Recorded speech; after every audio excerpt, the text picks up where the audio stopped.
आमनकर जीवनटा अनित्य यारी उपर आधारित गोटे सुंदर गल्प आपण मैंने शुणु। जगत रे आमने प्रवासी आई गल्पटी एक प्राचीन गल्प आरब देशर जड़े अति धनी व्यक्ति गोटे सुंदर पुरातन अट्टालिका थिला।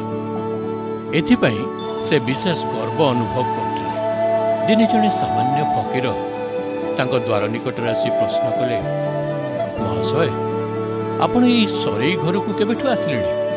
धनी व्यक्ति बड़ विरक्त हो मने मने भाविले ये फकीरटी निश्चय आड़बाया। परिहास छल कहले, तमर केबेठु पागड़ामी आरंभ हेलानी?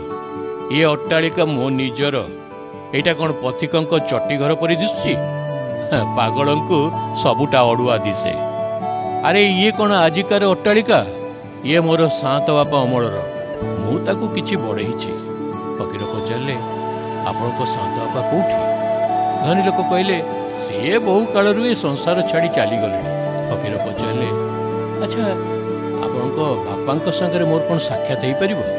धनी लोक कहले, शुणु मोर बापा प्राय वर्षे है मले।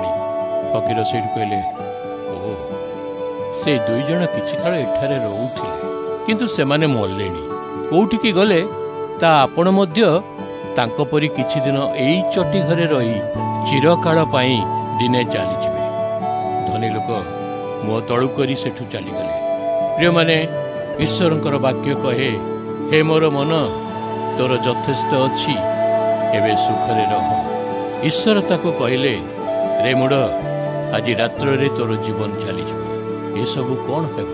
से धनी लोक बड़ बड़ अमार रे बहु शस्य संचय करी रखी थिला। ईश्वर ताको कहले, आज रात्र रे तोर जीवन चली।